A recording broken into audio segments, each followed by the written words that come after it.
ಸ್ನೇಹಿತರೆ ನಮಸ್ಕಾರ. ಮಧ್ಯಪ್ರಾಚ್ಯದಲ್ಲಿನ Iran, America ಮತ್ತು ಇಸ್ರೇಲ್ ನಡುವಿನ ಈ ಸಮರ ಇದೆಯಲ್ಲ, ಇದು ದಿನದಿಂದ ದಿನಕ್ಕೆ ಕಾವೇರ್ತಾನೆ ಇದೆ. ಎಲ್ಲೋ ಒಂದು ಕಡೆ ಶಾಂತಿಯ ಮಾತುಕತೆ ಆಗ್ತದೆ. ಎರಡೂ ದೇಶಗಳ ನಡುವೆ ಯಾವುದೇ ರೀತಿಯಾದಂತಹ ಯುದ್ಧ ಸಂಭವ ಇರೋದಿಲ್ಲ ಅಂಥೇಳಿ ಎದುರು ನೋಡ್ತಿರುವಂಥ ಸಂದರ್ಭದಲ್ಲಿ ಯುದ್ಧದ ಕಾವು ಮತ್ತಷ್ಟು ಹೆಚ್ಚಾಗಿದೆ. ಅದರಲ್ಲೂ ಕೂಡ ಟ್ರಂಪ್ ಕೊಟ್ಟಿರುವಂಥ ಒಂದೇ ಒಂದು ಎಚ್ಚರಿಕೆ ಯುದ್ಧದ ಭೀತಿಯನ್ನು ಮತ್ತಷ್ಟು ಹೆಚ್ಚಿಸಿದೆ. ಜೊತೆಗೆ ಇಡೀ ಜಗತ್ತಿನಾದ್ಯಂತ ಮೂರನೇ ಮಹಾಯುದ್ಧದ ಭೀತಿಯೂ ಕೂಡ ಶುರುವಾಗಿದೆ. ಇದರ ಜೊತೆಗೆ ಹಿಂದೂ ಮಹಾಸಾಗರದಲ್ಲಿ 4,000 ಕಿಲೋಮೀಟರ್ ದೂರದ ದ್ವೀಪಕ್ಕೆ ಇರಾನ್ ದಾಳಿ ಮಾಡಿರುವಂಥದ್ದು ಎಲ್ಲೋ ಒಂದು ಕಡೆ ಇರಾನ್ ತನ್ನ ಮಿಸೈಲ್ ಶಕ್ತಿಯನ್ನು ಮುಚ್ಚಿಟ್ಟಿದೆಯಾ ಅನ್ನುವಂಥ ಒಂದು ಅನುಮಾನನೂ ಕೂಡ ಮೂಡಿದೆ. ಇದರ ಜೊತೆಗೆ ಈಗಾಗಲೇ ಈ ಪ್ರವಾಸಿ ತಾಣಗಳ ಮೇಲೇ ದಾಳಿಗಳನ್ನು ಮಾಡ್ತಾ ಇರುವಂಥದ್ದು ಎಲ್ಲೋ ಒಂದು ಕಡೆ ಇಡೀ ವಿಶ್ವದಾದ್ಯಂತ ಆತಂಕವೂ ಕೂಡ ಹೆಚ್ಚಾಗುವಂತೆ ಮಾಡಿದೆ.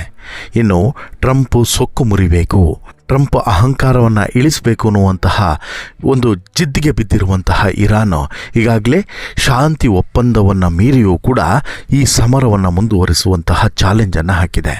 ಪರಿಣಾಮ ಇಡೀ ಇಸ್ರೇಲ್, ಇರಾನ್, ಅಮೆರಿಕ ಮತ್ತು ಬಹುತೇಕ ಅಕ್ಕಪಕ್ಕದ ದೇಶಗಳು ಕಂಗಾಲಾಗಿದ್ದಾವೆ. ಹಾಗಾದರೆ ಯುದ್ಧದ ಪರಿಣಾಮ ಈಗ ಏನೆಲ್ಲ ಆಗಿದೆ, ಸದ್ಯಕ್ಕೆ ಯುದ್ಧ ಎಲ್ಲಿವರೆಗೆ ಹೋಗಿದೆ, ಎಲ್ಲವನ್ನು ಕೂಡ ಇಂಚಿಂಚಾಗಿ ನಿಮ್ಮ ಮುಂದೆ ಇಡ್ತಾ ಹೋಗ್ತೇನೆ.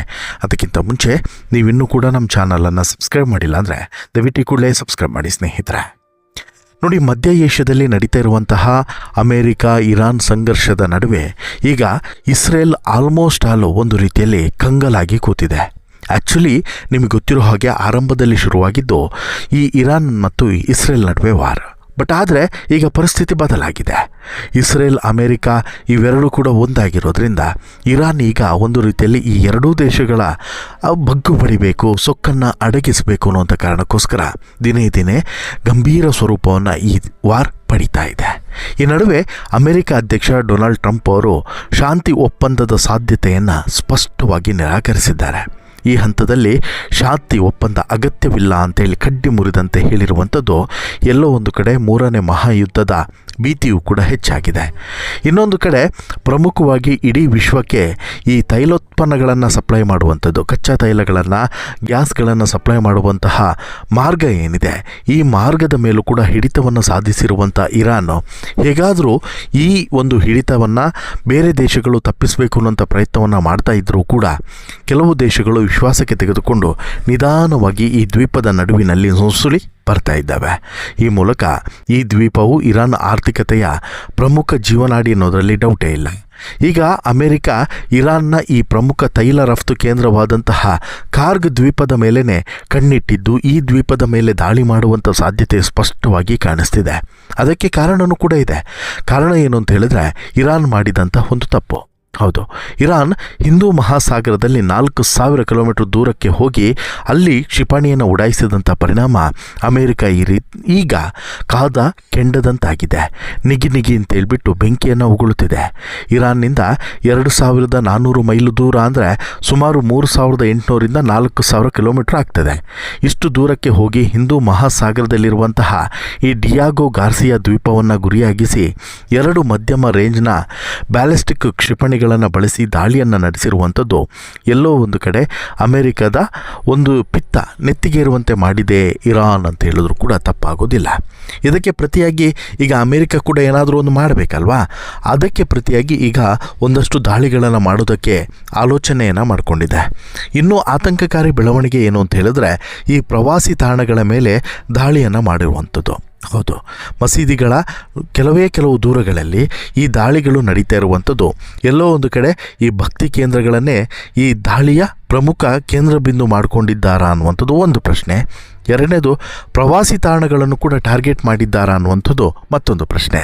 ಈ ಎರಡೂ ಪ್ರಶ್ನೆಗಳು ಕೂಡ ಈಗ ಕಾಡುವಂತೆ ಮಾಡಿರುವಂಥದ್ದು ಇತ್ತೀಚೆಗೆ ನಡೆದಿರುವಂತಹ ಬಹುತೇಕ ದಾಳಿಗಳು ಈ ಶ್ರದ್ಧಾ ಕೇಂದ್ರಗಳನ್ನು ಗುರಿಯಾಗಿಸಿ ಮಾಡಿದಂತಹ ದಾಳಿಗಳು ಅನ್ನುವಂಥ ಕಾರಣಕ್ಕೋಸ್ಕರ.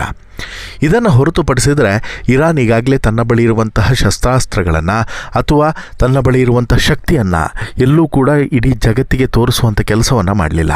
ಯಾಕಂತ ಹೇಳಿದ್ರೆ ಇಲ್ಲಿ ಈಗ ಟ್ರಂಪ್ ಒಂದು ಹೇಳಿಕೆಯನ್ನು ಕೊಟ್ಟಿದ್ದಾರೆ.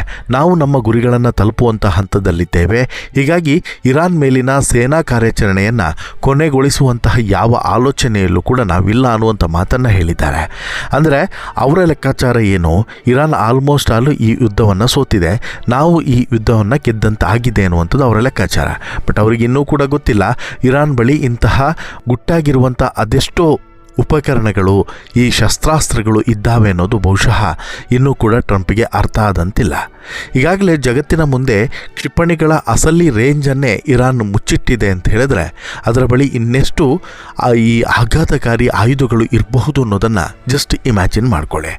ಇನ್ನು ಟ್ರಂಪ್ ಸೊಕ್ಕನ್ನು ಅಡಗಿಸಬೇಕು ಅನ್ನೋಂಥ ಕಾರಣಕ್ಕೋಸ್ಕರ, ಟ್ರಂಪ್ಗೆ ಮುಖಭಂಗ ಆಗಬೇಕು ಅನ್ನೋಂಥ ಕಾರಣಕ್ಕೋಸ್ಕರ ಸಾಕಷ್ಟು ದೇಶಗಳು ಬೇರೆ ಬೇರೆ ರೀತಿಯಾದಂತಹ ಸಪೋರ್ಟನ್ನು ಇಲ್ಲಿ ಇರಾನ್ಗೆ ಕೊಡ್ತಿದ್ದಾವೆ ಅನ್ನೋದು ಕೂಡ ಗುಟ್ಟಾಗಿ ಉಳಿದಿರುವಂಥ ವಿಚಾರ ಏನಲ್ಲ. ಅದಕ್ಕೆ ಪ್ರತಿಯಾಗಿ ಈ ಬೇರೆ ಬೇರೆ ಕಾರಣಗಳಿಂದ, ಅಂದರೆ ಈಗ ಪ್ರಮುಖವಾಗಿ ಯಾವುದೇ ದೇಶಕ್ಕಾದರೂ ಕೂಡ ಕಚ್ಚಾ ತೈಲಗಳು ತುಂಬ ಅಗತ್ಯ. ಗ್ಯಾಸ್ ಆಗಿರ್ಬೋದು, ಕಚ್ಚಾ ತೈಲಗಳಾಗಿರ್ಬೋದು, ಇವೆಲ್ಲವೂ ಕೂಡ ತುಂಬ ಅಗತ್ಯ. ಪ್ರಮುಖವಾಗಿ ಈ ಹೊರ್ಮೋಸ್ ದ್ವೀಪ ಇದೆಯಲ್ಲ, ಈ ಹೊರ್ಮೋಸ್ ದ್ವೀಪವನ್ನು ಇಲ್ಲಿ ಇರಾನ್ ತನ್ನ ಕಂಟ್ರೋಲ್ನಲ್ಲಿ ಇಟ್ಕೊಂಡಂಥ ಕಾರಣಕ್ಕೋಸ್ಕರ ಅಮೆರಿಕ ಅಧ್ಯಕ್ಷ ಡೊನಾಲ್ಡ್ ಟ್ರಂಪ್ ಅವರು ಇರಾನ್ನ ಪ್ರಮುಖ ತೈಲ ರಫ್ತು ಆಗಿರುವಂಥ ಕಾರ್ಗ್ ದ್ವೀಪದ ಮೇಲೆ ಕಣ್ಣಿಟ್ಟಿರುವಂಥದ್ದು. ಒಂದು ವೇಳೆ ಈ ಹೊರ್ಮೋಸ್ ದ್ವೀಪವನ್ನು, ಈ ಜಲಸಂಧಿಯನ್ನು ತೆರೆಯುವಂತೆ ಇರಾನ್ ಮೇಲೆ ಒತ್ತಡವನ್ನು ಹೇರ್ತಿದ್ರೂ ಕೂಡ ಇರಾನ್ ಕೆಲವು ದೇಶಗಳಿಗೆ ಇದನ್ನು ತೆರೆದು ಅಲ್ಲಿ ಹೋಗೋದಕ್ಕೆ ಅವಕಾಶವನ್ನು ಮಾಡಿಕೊಟ್ಟಿದೆ. ಇದನ್ನು ವಿರುದ್ಧವಾಗಿ, ಅಂದರೆ ಈಗ ಇರಾನ್ನ ವಿರುದ್ಧವಾಗಿ ಯಾರೆಲ್ಲ ಇದ್ದಾರೋ ಅವ್ರು ಯಾರಿಗೂ ಕೂಡ ಅವಕಾಶವೇ ಇಲ್ಲ. ಈ ಸಂದರ್ಭದಲ್ಲಿ ಈಗ ಅಮೇರಿಕ ಏನು ಪ್ಲಾನ್ ಮಾಡಿದೆ ಅಂತ ಹೇಳಿದರೆ, ಈ ಇರಾನ್ನ ಪ್ರಮುಖ ದ್ವೀಪಕ್ಕನ್ನೇ ನಾವು ಸ್ಕೆಚ್ಚನ್ನು ಹಾಕಿದರೆ, ಆ ದ್ವೀಪವನ್ನು ಉಡೀಸ್ ಮಾಡಿದ್ರೆ ಬಹುಶಃ ಇಲ್ಲಿ ಇರಾನ್ ತಲೆಬಾಗುವಂಥ ಸಾಧ್ಯತೆ ಇರ್ತದೆ ಅನ್ನುವಂಥದ್ದು ಅಮೆರಿಕದ ಲೆಕ್ಕಾಚಾರ. ಇದೇ ಕಾರಣಕ್ಕೋಸ್ಕರ ಇರಾನಿನ ಕರಾವಳಿಯಿಂದ ಸುಮಾರು 50 ಕಿಲೋಮೀಟರ್ ದೂರದಲ್ಲಿರುವಂತಹ ಪರ್ಷಿಯನ್ ಕೊಲ್ಲಿಯ ಆಳದಲ್ಲಿರುವಂಥ ಕಾರ್ಗ್ ದ್ವೀಪದ ಕಿರಿದಾದಂತಹ 8 ಕಿಲೋಮೀಟರ್ ಉದ್ದದ ಕಾರ್ಯತಂತ್ರದ ಭೂಪ್ರದೇಶವಾಗಿ ಬದಲಾಯಿಸಿಕೊಂಡು ಇಲ್ಲಿ ದಾಳಿ ಮಾಡುವಂಥ ಆಲೋಚನೆಯಲ್ಲಿ ಇದೆ. ಮಾರ್ಚ್ 13ರಂದು ಅಮೆರಿಕ ದ್ವೀಪದಲ್ಲಿನ ಮಿಲಿಟರಿಗಳ ಗುರಿಯನ್ನು ಹೇಗೆ ಗುರಿಯಾಗಿಸಿ ದಾಳಿಯನ್ನು ನಡೆಸ್ತೋ ಅದೇ ರೀತಿ ಇರಾನ್ನ ತೈಲ ರಫ್ತಿನ ಸುಮಾರು 90% ಈ ದ್ವೀಪದ ಮೂಲಕನೇ ಹಾದು ಹೋಗ್ತದೆ. ಹಾಗಾಗಿ ಇದರ ಮೇಲೆ ದಾಳಿಯನ್ನು ಮಾಡಬೇಕು ಅನ್ನುವಂಥದ್ದು ಈಗ ಮಹತ್ವವಾಗಿ ಆಲೋಚನೆಯನ್ನು ಮಾಡಿಕೊಂಡಿರುವಂಥದ್ದು. ಈ ಮೂಲಕ ಇರಾನನ್ನು ಕಟ್ಟಿ ಹಾಕುವಂಥ ಪ್ರಯತ್ನ. ಬಟ್ಟು ಕಾರ್ಗನ್ನು ಹೊರತುಪಡಿಸಿ ಈ ಪ್ರದೇಶದಲ್ಲಿ ಇರಾನಿನ ನಿಯಂತ್ರಣದಲ್ಲಿ ಸುಮಾರು ಒಂದು ಪ್ರಮುಖ 3 ದ್ವೀಪಗಳಿದ್ದಾವೆ. ಅಬು ಮೂಸಾ, ಗ್ರೇಟರ್ ಟನ್ಬ್ ಮತ್ತು ಲೆಸ್ಸರ್ ಟನ್ಬ್ ಅಂತ ಹೇಳಿಬಿಟ್ಟು ಈ 3 ದ್ವೀಪಗಳು ಇರಾನ್ನ ಕಂಟ್ರೋಲಲ್ಲೇ ಇರುವಂಥದ್ದು. 1971ರಿಂದನೂ ಕೂಡ ಇರಾನ್ ಇದನ್ನು ನಿಯಂತ್ರಿಸ್ತಾನೆ ಬರ್ತಿದೆ. ನೆರೆಯ UAE ಜೊತೆಗೆ ದಶಕಗಳ ಕಾಲದ ವಿವಾದ ಇದು ಕೂಡ ಹೌದು. ಈ ದ್ವೀಪಗಳ ಉಸ್ತುವಾರಿ ಯಾರು ಅನ್ನೋದು, ಜಲಸಂಧಿಯನ್ನು ಯಾರು ನಿಯಂತ್ರಿಸ್ತಾರೆ ಅನ್ನುವಂಥದ್ದು ಈಗ ಭಾರಿ ಇಂಪಾರ್ಟೆಂಟ್ ಆಗ್ತದೆ. ಇನ್ನು ತೈಲ ಟ್ಯಾಂಕರ್ಗಳು ಮತ್ತು ಯುದ್ಧ ನೌಕೆಗಳ ಸಾಗಣೆ ಪ್ರಮುಖವಾದರೆ ಇಲ್ಲಿ ಇರಾನಿನ ಮುಖ್ಯ ಭೂಭಾಗಕ್ಕಿಂತ ಈ ದ್ವೀಪದ ಜಲಮಾರ್ಗವೇ ಉತ್ತಮವಾಗಿ ನಿಯಂತ್ರಿಸಬಹುದು. ಹಾಗಾಗಿ ಇಲ್ಲಿಗೆ ಟಾರ್ಗೆಟನ್ನು ಇಟ್ಟಿದ್ದಾರೆ ಅನ್ನೋದು ಗೊತ್ತಾಗ್ತಿದೆ. ಇನ್ನು ಪ್ರಮುಖವಾಗಿ ಇರಾನ್ಗೆ ಇರುವಂಥದ್ದು ತೈಲ ಸಂಪತ್ತೆ. ಅದನ್ನು ಹೊರತುಪಡಿಸಿದರೆ ಬೇರೆ ಏನೂ ಕೂಡ ಇಲ್ಲ. ಇದರ ಮೇಲೇ ಕಣ್ಣಿಟ್ಟಿರುವಂಥ ಅಮೆರಿಕ ಹೇಗಾದರೂ ಮಾಡಿ ಇಸ್ರೇಲ್, ಇರಾನ್ ಈ ಭಾಗದ ಎಲ್ಲ ತೈಲ ಸಂಪತ್ತುಗಳನ್ನು ವಶಪಡಿಸ್ಕೊಳ್ಬೇಕು ಅನ್ನುವಂತಹ ದೂರಾಲೋಚನೆಯಲ್ಲಿ ಇದೆ ಅನ್ನೋದನ್ನು ಬಾಯ್ಬಿಟ್ಟು ಹೇಳಬೇಕಾಗಿಲ್ಲ. ಬಟ್ ಇದರಲ್ಲಿ ಟ್ರಂಪ್ ಯಶಸ್ವಿ ಆಗ್ತಾರಾ ಅಥವಾ ಟ್ರಂಪ್ಗೆ ಇದರಲ್ಲಿ ಮುಖಭಂಗ ಆಗ್ತದ ಅನ್ನುವಂಥದ್ದನ್ನು ಈ ಯುದ್ಧವೇ ನಿರ್ಧಾರ ಮಾಡಲಿದೆ. ನೋಡೋಣ ಏನೆಲ್ಲ ಆಗ್ತದೆ ಅಂತ ಹೇಳ್ಬಿಟ್ಟು. ಬಟ್ ಸದ್ಯಕ್ಕಂತೂ ಯುದ್ಧ ನಿಲ್ಲುವಂಥ ಯಾವ ಲಕ್ಷಣವೂ ಇಲ್ಲ. ಸಮಸ್ಯೆಗಳು ಇನ್ನಷ್ಟು ಬಿಗಡಾಯಿಸುವಂಥ ಲಕ್ಷಣಗಳು ಮಾತ್ರ ಕಾಣಿಸ್ತಾನೆ ಇದ್ದಾವೆ ಅನ್ನೋದು ಸತ್ಯ. ಒಟ್ಟಾರೆ ನಿಮಗೇನು ಅನಿಸುತ್ತೆ ಸ್ನೇಹಿತರೆ, ಈ ಯುದ್ಧಕ್ಕೆ ಹಾಗಾದರೆ ಪ್ರಮುಖವಾದಂತಹ ಕಾರಣಕರ್ತ ಯಾರು ಅಂತೇಳಿ ನಿಮ್ಗೆ ಇವಾಗ ಅನಿಸುತ್ತೆ? ಇದು ಎಲ್ಲಿಗೆ ಹೋಗಿ ನಿಲ್ಬೋದು ಅಂತೇಳಿ ಅನಿಸುತ್ತೆ? ದಯವಿಟ್ಟು ನಿಮ್ಮ ಅಭಿಪ್ರಾಯವನ್ನು ಕಮೆಂಟ್ ಮಾಡಿ ತಿಳಿಸಿ. ಜೊತೆಗೆ ಈ ಸ್ಟೋರಿ ಇಷ್ಟ ಆಯಿತು ಅಂತ ಹೇಳಿದ್ರೆ ಲೈಕ್ ಮಾಡಿ, ಶೇರ್ ಮಾಡಿ, ಚಾನಲ್ಗೆ ಸಬ್ಸ್ಕ್ರೈಬ್ ಆಗೋದನ್ನು ಮರಿಬೇಡಿ. ಧನ್ಯವಾದ.